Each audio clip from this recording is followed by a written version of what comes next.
Kay Congressman Amado Bagatsing at sa Kabaka, ramdam mo na nasa pamilya ka. Ramdam mo yung malasakit ng isang ama. Tapos kumpleto pa ang programa. Mula kapanganakan hanggang huling hantungan. Merong Kabaka Sports Fest para sa kabataan at ang aking pinakapaborito, ang kanyang Kabaka Clinic na nag-iisa lang sa Pilipinas. Mahigpit po ang paniniwala ko na importante at dapat unahin ng kalusugan. Paano po tayo makakapagtrabaho kung masama po ang ating pangangatawan? Kaya ang kailangan natin sa 5 distrito ay si Congressman Amado Bagatsing. Unang-una sa lahat, ang ama niya, si Felix Espiritu, kasama natin sa Kabaka.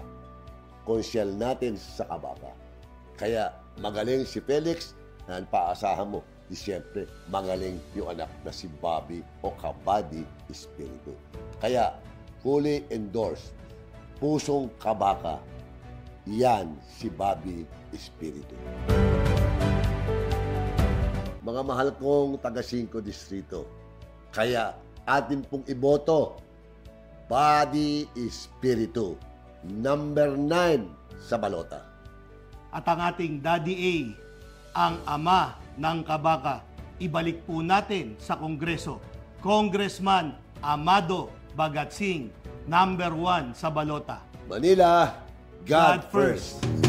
Si Amado Bagatsing, inyong mapapansin, serbi